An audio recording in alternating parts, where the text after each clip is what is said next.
Excellent. Okay, getting started. So here's the info we're going to cover.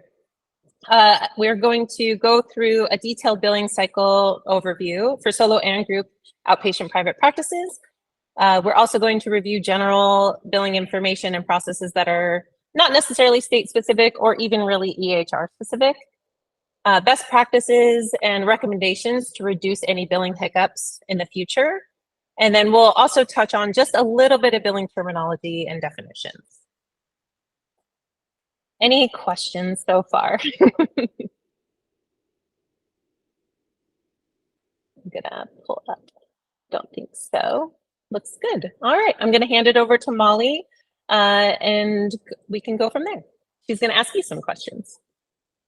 Awesome. All right, so we want to get an idea of kind of where everybody is in their new practice journey, or if you've been here for doing this for a while. So Ashlee's going to actually send out polls that you can respond to in the chat. So if you guys want to do that, the first one is, where is everybody from? And that one you can just respond. I added that last minute. Sorry, Molly. You can just respond in the chat. This isn't a poll. And the next ones will be a poll. Perfect. Minnesota. Wow, awesome. Ooh, yeah, I think we had the biggest response from the Minneapolis group that I shared this in. That's awesome. Great. So y'all, I'm from North Carolina, so I'm here in the mountains and we've been getting walloped by rain. So it's a little chillier than usual, but I'm not allowed to complain. So this one will be a poll. So which EHR is everybody using? Are you using Simple Practice, Therapy Notes, another kind of EHR that you either have heard of or are wanting to use? You haven't set that up yet? Looks like we have a few others. One Simple Practice, one Therapy Notes, two Simple Practice. Jen is using Sessions. Mm-hmm. Cool. Awesome. Great. I'm going to end the poll there. And then we'll go to the next one. All right. So is your practice currently credentialed and contracted with insurance companies at this time?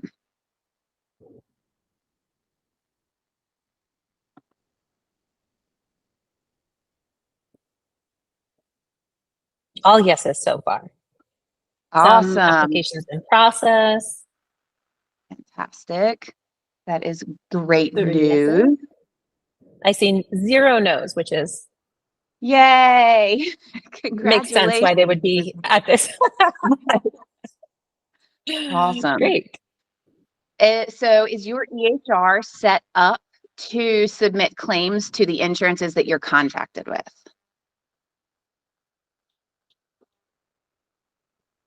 Hi, Danielle. We've got a yes, I've got an I don't know, 3 yeses, another no. Fantastic. Good. Then you're in the right place. That's a good, yes, then the training on September 1st would be, could be very helpful. Definitely. For anyone who is not. Okay, so I'm going to end that one. Awesome. So for everybody, are you currently processing claims? That can either be through your EHR or if you are still submitting them paper, are you currently processing claims?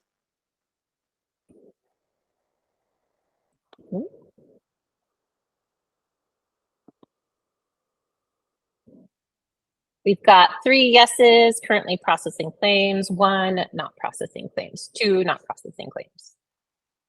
4, Danielle's processing claims. Fantastic. Great. Excellent. Okay. That is the end of the polling. I appreciate everybody who participated. So this is an overview of all of the information we're going to cover today. This is essentially billing cycle from contracting and credentialing to sending a client an invoice and following up on claim issues, which we tie those two together. Just for clarification, we'll do a brief overview of the contracting and credentialing, selecting an EHR setup. We'll briefly run through that. And then we'll spend more time on specifics around client data entry, benefit verification, submitting claims, claim reconciliation, and then a little bit of time on client responsibility and invoicing, as well as following up. Oops, Awesome. There we go, sorry. All right. Okay. So before you start to submit claims, it seems that everybody really has gone through the first step, which is to get credentialed and contracted, which is extremely important so that you can actually bill those claims and get paid for them from those insurances. Since everybody has done that, I'm going to skip to selecting an EHR. So your EHR is something that you're going to build a very intimate relationship with. So you're going to want something that meets your needs. We do work primarily with Simple Practice and Therapy Notes because they are great for starting out, but there are other really awesome platforms to use, but it is very individualized. So you're going to want to pick an EHR that is going to meet your customization needs or your client portal needs or whatever it is that matches with your practice specifically. We can definitely answer some more questions about that as well. You just want to make sure that you have, once you do select that EHR, that you do get that EHR setup completed. And what that will do will essentially make it a smooth transition from seeing the client to billing the insurance and then recouping payment from those insurance companies. So setting up your EHR is everything from getting your information entered correctly to making sure that all of your client information and your insurances are set up correctly in your EHR. And as Ashlee mentioned, we are going to have an EHR specific training just because there is so much detail that can go into setting up incorrectly those specific things for your EHRs. So then the really big thing, once you have already selected your EHR and you've gotten your insurances set up that you're credentialed with in your EHRs, the next really, really, really important thing that we stress is the importance of getting your client data entered into the EHR. And this is important because if you don't have your client data entered into your system correctly, then you will get those claim denials for whatever reason. If the client's name, date of birth, and phone number aren't in there, some EHRs won't even let you create a claim. We have things like getting their social security number or getting their administrative sex. And that is important because that is the difference between whether or not you're going to get paid. If you have, for instance, if you have folks who are trans or folks who you've got your demographic data entered into your system, but it might not match with the insurance company. You want to always make sure that that administrative sex is matching the insurance company, not necessarily the person's gender identity. The other thing that's really important is getting the credit cards from your clients, keeping those on file, because then that way you can go ahead and charge your folks when you get that that determination from insurance or if you have that copay beforehand. We also suggest as a best practice to get hard copies of all IDs. So driver's license, because that's going to have your address, phone number, not phone number, name and date of birth on it. And also getting copies of your client's insurance ID cards, because that will have the clients, their actual ID number, as well as the phone number that will be used for contacting your provider contacts at the insurance to do benefit verifications.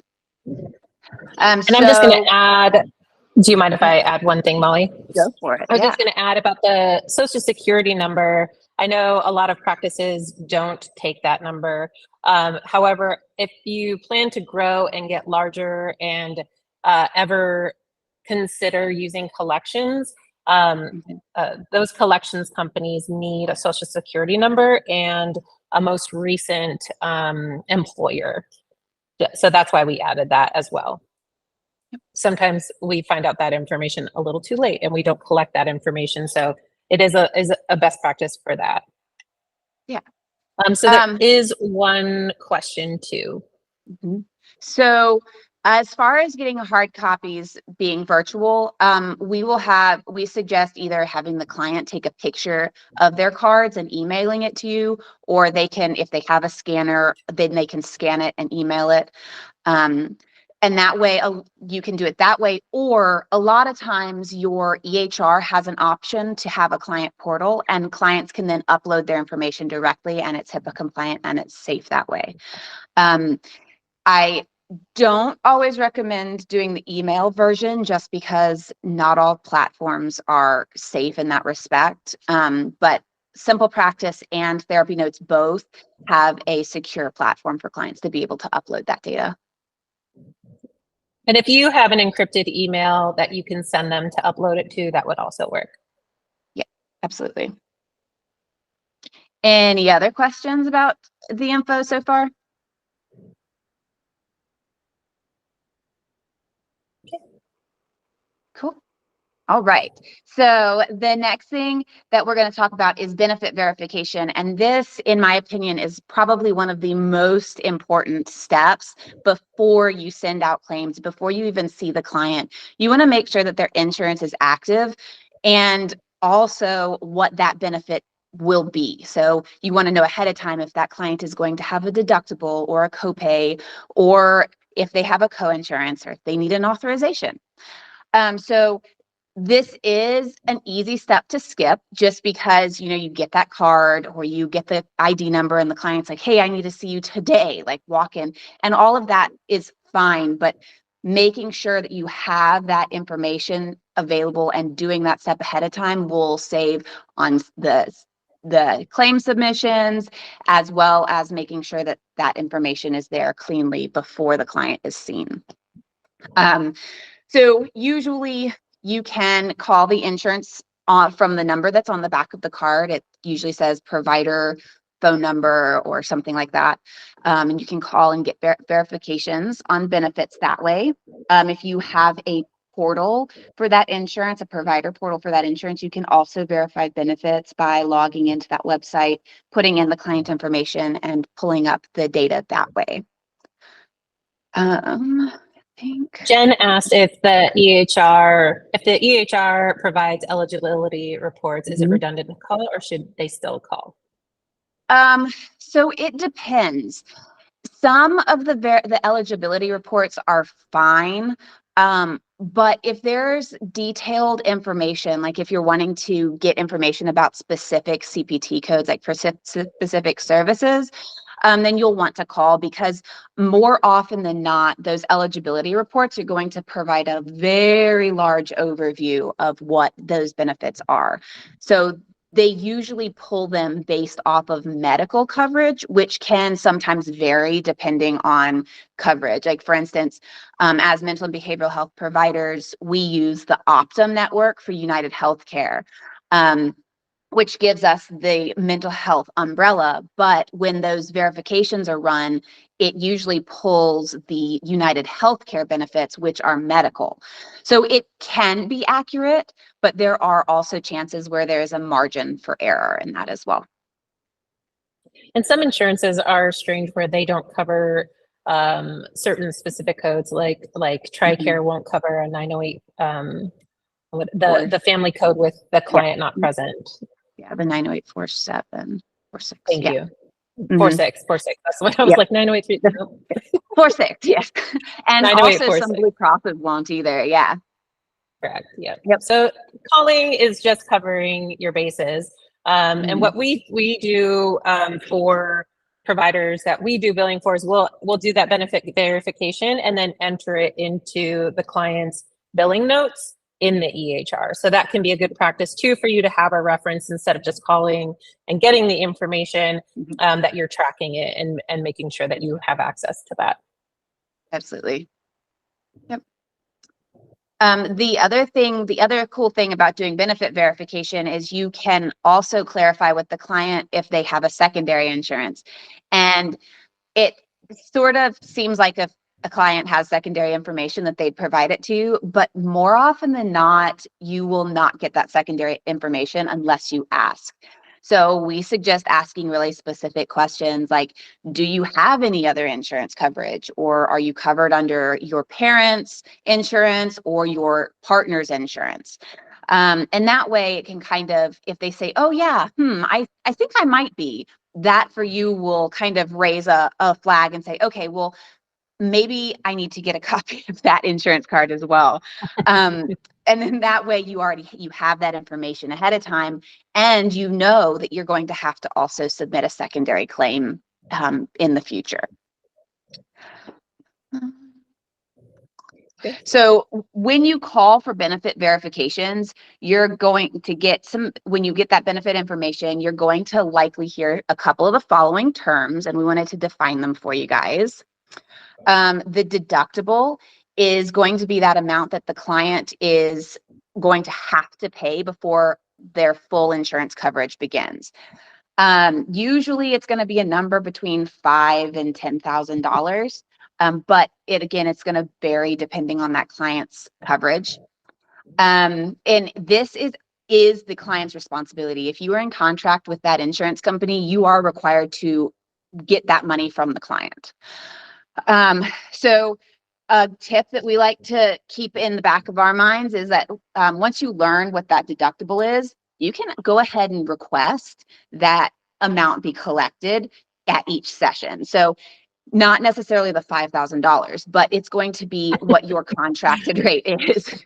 So for instance, if you know that client has a $5,000 deductible and your contracted rate is $79.23, at every appointment, you can collect that $79.23. Especially when that deductible is on the higher side, because they are likely not going to meet that within a short window of time. So the next one that you will also hear is coinsurance, and coinsurance is going to show up once that deductible is met.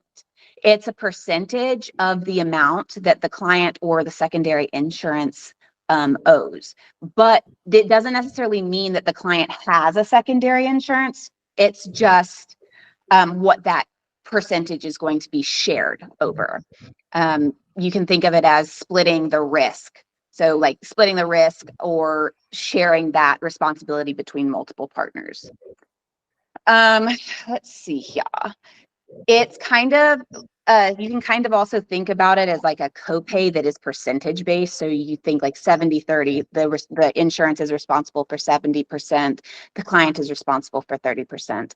And it's going to be a percentage of the contracted rate, not your billed amount. So again, if you are billing out a session at $200, but your contracted rate is that 73.20, whatever it might be, it will be a percentage of that $73, not a percentage of the $200.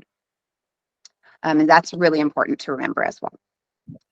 Yeah, what's most important about coinsurance, sorry, Molly, but what I would just say about coinsurance is we were chatting about how to make this, clarify this in the best way possible. Ultimately, this is a patient responsibility. And the term made a lot more sense when members had multiple insurances, which was pretty common, a decade or two ago. So this term is still used, but is more common for someone to just have one insurance, and it's more percentage-based split between the member and the insurance versus the insurance and another insurance. Yes, absolutely. Thank you for that. Yeah. Yeah. So the last one is the copay, and I'm sure you all have heard copay, and a lot of times people use copay as like an overarching what the client owes as the term. But the copay is actually a fixed amount that is owed by the client for every covered service. And this amount is going to stay the same regardless of what that service is, regardless of how much you're charging, regardless of what that contracted rate is. We also recommend collecting this copay at each of these services. So if it's a $25 copay, go ahead and slide that card that you got on file when you were doing your initial paperwork for the client. Go ahead and process that card. And if you you get that authorization for payment, you are good to go. You can process it at the end of each session or whenever you run those. The other thing that you will see often is something called coordination of benefits. And you will often see this on a denial from the insurance company. This is requested when the insurance company is showing that they have another, that the client has another insurance. At some point, it could have been 10 years ago, but for whatever reason, that insurance is showing up as a primary payer. When that happens, more often than not, the client is going to have to call that insurance and say, hey, I don't have that insurance. Or they tell you, yes, I actually do have that insurance, as a matter of fact, and here's my card, which is another great reason for doing those benefit verification conversations at the beginning. So I think that's it I on would that. just, Yeah. I would just add, I've had this issue with clients, and we've talked about how they've tried to call, and if it carries on like longer than you want it to, sometimes I'll just call while, like, either help them call while they're in session, give them the number that's on the back of their card, like kind of help them with that process, so that you continue to get compensated for that. That's the coordination of benefits is such a pain in the butt when it comes to billing, because you're essentially, your hands are tied, your biller's hands are tied, you're waiting for the client to make that contact. Yeah. There's a question. What do you bill if your rate is lower than the contracted rate? My local plan pays more than my rate. What do you bill to insurance, or what do you bill to the client? Just get it, insurance. So Yep. even if you bill insurance at a lower rate, then they're going to compensate you a percentage of what you bill. This is why insurance rates.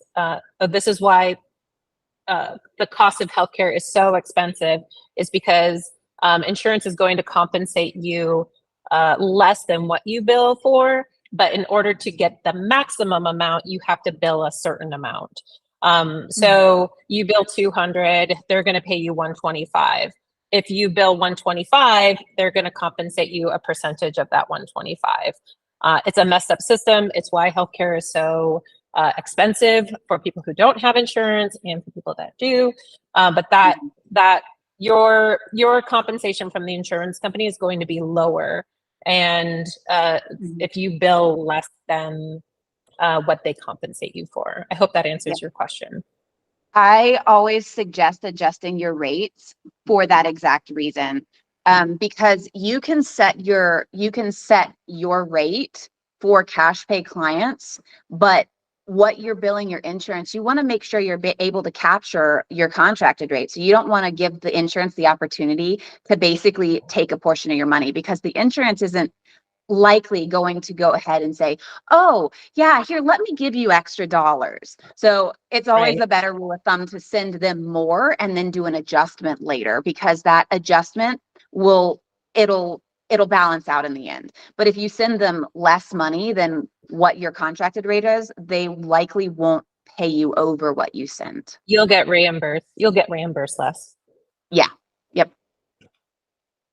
Awesome. So then if there are no other questions, let's go ahead and move on to the exciting stuff, the stuff that's really juicy, submitting claims. All right. So when you go ahead and prepare your claims, there are some really important things that you have to have besides the client demographic information that we've already received from the clients, right? You want to make sure that every single client has an appropriate diagnosis code. And for us in this field, more often than not, it's going to be an F code. You want to make sure that those codes are active and also that they're the primary.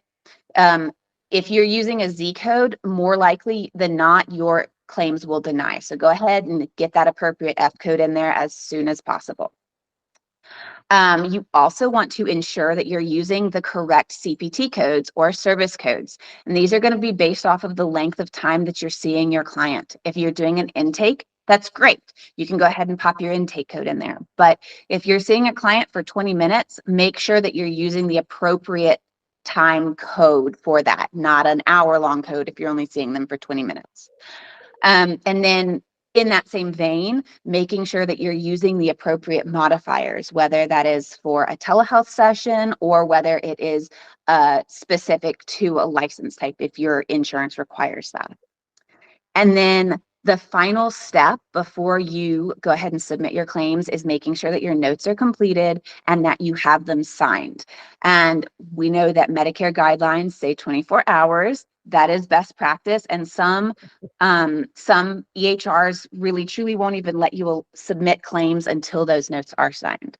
So make sure they're signed, make sure they're completed, and make sure that those times match across the board. Then once you have done that, you are ready to submit your claims. Once you hit that submit button, the insurance is actually going to go through, well, the system will go through first. Your EHR system will go through first and scrub out anything that might be funky, like if your zip code's messed up or maybe you're missing a digit in something. They'll go through and scrub that first to make sure you have what's called a clean claim. Then if the system will go ahead and process it right on over to the insurance company, and the insurance company will do an initial scrub as well. And they're looking for all of that client demographic information. So the name, the administrative sex, and the ID number. So once you have sent those out and the insurance has come back, you should start to receive some payments and ERAs. And this is a cool part because now you're getting money. So in the billing world, we hear ERAs and EFTs and all these different shortened versions of things, right? So an ERA is what is called an electronic remittance advice. And this is going to be the electronic version of basically the benefits for that specific service. They will come through electronically as long as your EHR has been set up correctly. These ERAs are going to auto post in some of your systems, but not in others. So you want to make sure you're going to run through your ERA and verify that everything is accurate. So you want to check that remittance advice and verify that everything in the system is the same so that your CO45, your write-off is accurate, your client responsibility is accurate, and that you can go ahead and move forward. These ERAs will also tell you what if there has been a denial. Usually you'll be able to kind of tell if there's been a denial of some kind because you won't have money on it. And then you'll be able to review what that denial is. There'll be a little code at the bottom of that ERA that shares exactly what that denial reason is. The other thing that you're going to want to do is you're going to want to verify that you actually got the money. Just because you're getting an ERA does not mean that you're getting an EFT or electronic funds transfer. You have to set those up separately in more cases than not. And sometimes you'll get an ERA that is associated to a paper check. And those ERAs, because they're electronic, will show up in your system before you've actually received a paper check, which is another reason you want to make sure that you actually have everything set up in your EHR before you start submitting claims. So once you've verified all of that, you'll be able to post that payment and ensure that it has arrived in your account. More often than not, generally speaking, you're going to get a payment, an ERA, EFT form between 14 and 30 days from that claim submission date. And you'll be able to really see what that client responsibility owed to you is once you get that ERA. If there is a lag in payment, once you hit that 30 business day mark, that's when you're going to want to start doing some follow-up. But before you do that, you can determine from that ERA, you're going to determine your client responsibility. This client responsibility shows up on your EOB or ERA as a patient responsibility. Usually there's a column all the way down that says patient responsibility, and then it'll have a dollar amount, or it'll have a combination of letters and numbers. The EOB stands for explanation of benefits and is what the client will also receive a copy of. The ERA generally has more than one client on it, but when a client receives their explanation of benefits, it's just going to have their information on it.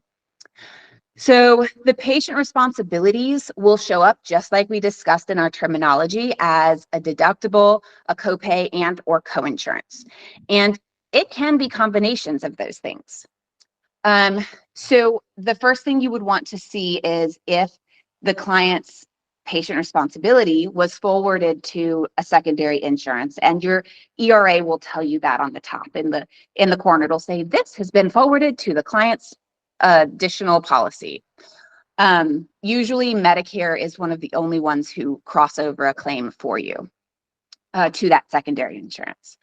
And we will also explain more about EOBs and reading an EOB, any sort of claim issues that could come up next Friday in our clean claim submission training. Yeah, so absolutely. If this isn't giving you as much detail as you would like about EOBs and ERAs, we'll be going into more depth during that time. Yeah. There's a lot of information that can show up on an EOB. But for the client responsibility part, the important thing is, since you've already done a benefit verification before their appointment, then you will already know that they should owe a certain amount of money and or not. So that patient responsibility should match that benefit verification that you've previously done. And both you and the client are already aware of how much that will be. So then once you have been able to determine that client responsibility, you can create an invoice for that amount due. This is something that you can usually generate in your EHR depending on what system you're using. But you can also, if you aren't using your EHR's platform for creating these invoices, you can also use other things like QuickBooks or any other HIPAA compliant merchant service account. We truly do not recommend collecting client payments through having them send you like Venmo or any other sort of social media public type of a source, just for safety reasons. Let's see here. And then you can, once, like I mentioned before, that EOB will also tell you about any kind of claim issue that you might have, any kind of denial. This is where you're going to have to kind of break out a little bit of time. So we have a slide at the very end of this that covers what we consider our 4 best practices to reduce some claim issues. But even then, sometimes issues do come up. So following up on claim issues really does take time and organization. So the first step I would always say is take a deep breath, fill your cup with patience, all of it that you can muster, because you're going to really need it. And then really truly set aside that time. Ensure that you have enough time set aside, because you will be waiting on hold a long time, especially depending on which insurance companies you are dealing with. So you're going to call the phone number that's on the back of the client's card, which again, you got when you did your benefit verification. You are going to call them and have everything ready. Have your claim number ready. Have your client information ready. That means their name, date of birth, ID number, all of it. Have everything ready to give to the appropriate representative when you get a hold of them.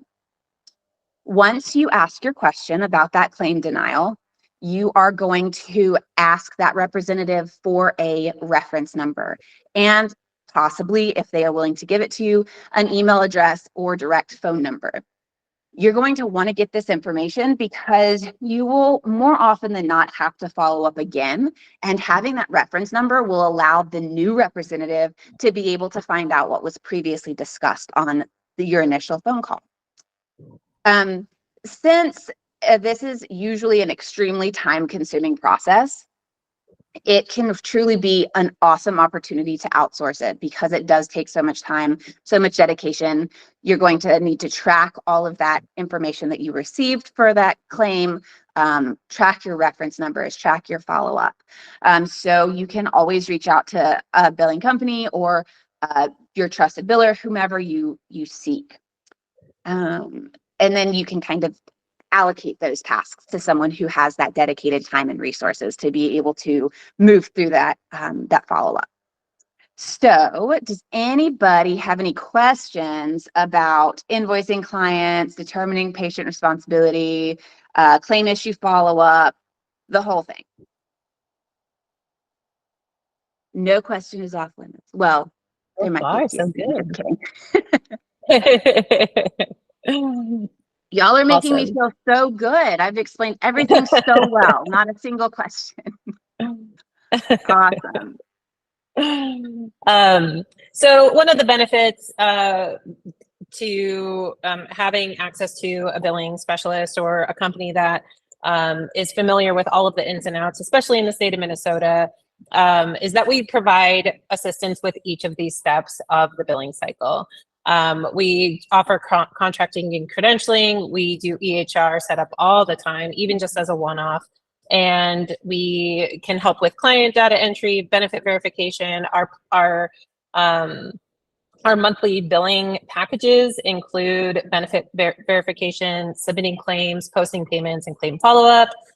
We also do special projects, which is, like I said, those one-off projects where you just need help getting your EHR set up to submit claims. We can get your EFT, electronic funds transfer, set up in your EHR, any claim issues that come up, and some address name changes and more.